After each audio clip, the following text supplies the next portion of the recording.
Alright,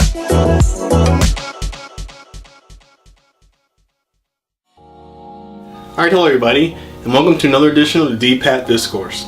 This edition will be for the week that started on April 20th, 2014. Well, Microsoft recently unearthed some E.T. Atari cartridges.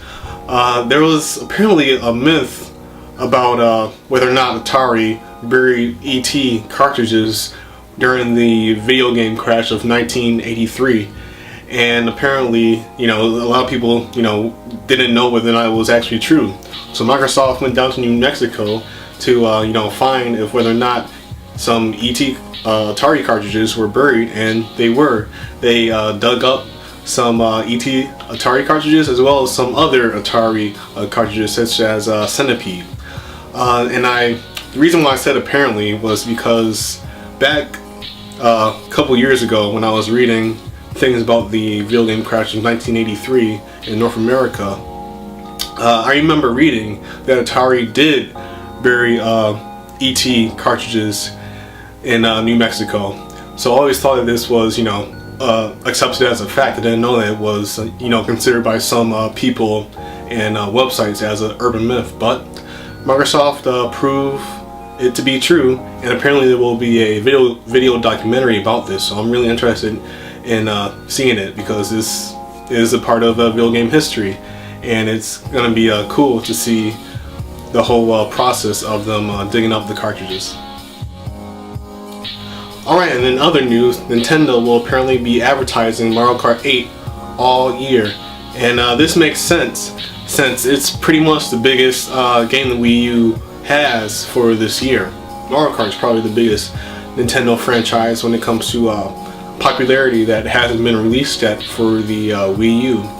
The Wii U will also have Smash Brothers coming out this year, but Mario Kart is definitely more popular than Smash. For one thing, Mario Kart has been around for a longer time. Mario Kart started on the Super Nintendo in 1992, and Smash, I believe, started on the N64 in 1998. And on top of that, there has been more Mario Kart games in comparison to Smash Brothers games, and also there's been more Mario Kart ripoffs, kart-based racers with items, than there have been Smash Brothers ripoffs. The only one that comes to my mind is the recent PlayStation All-Stars game that came out on the PS3 a couple years ago.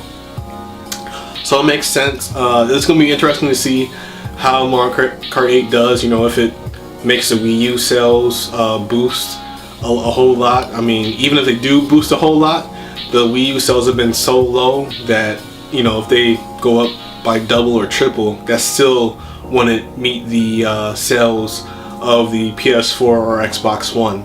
So it's going to be interesting to see how well Mario Kart 8 helps the Wii U.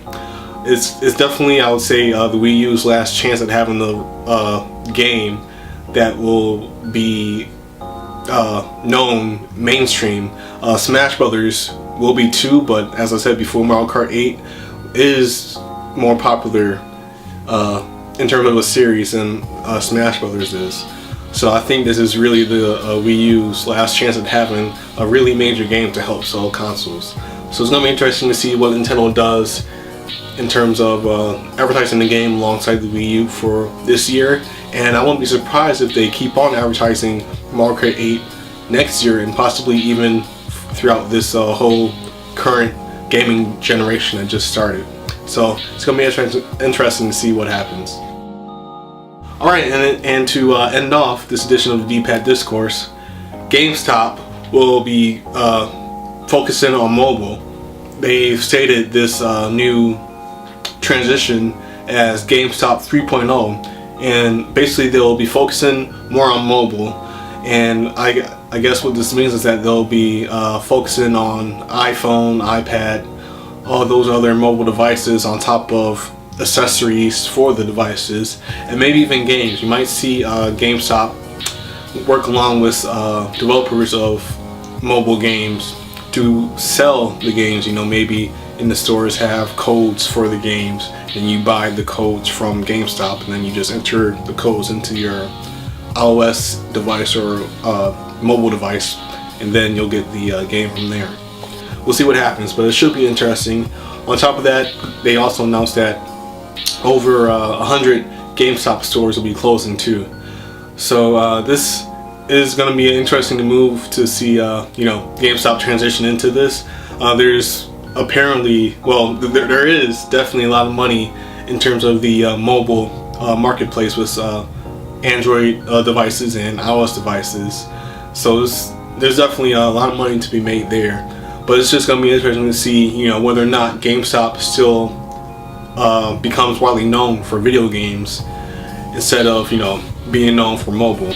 I guess we're just going to have to see what happens as these, years go by. I don't know when exactly GameStop will be making this change, but it seems like it will be sometime during this current gaming generation. So it's going to be interesting to see GameStop stores closing down, as well as, some GameStop stores, pretty much changing the way that they are inside for to make space for mobile sales. Alright, and that was another edition of the D-Pad Discourse. Hope you guys enjoyed it, and I hope you guys will come back next week. Until then, Brad Davis saying goodbye, everybody.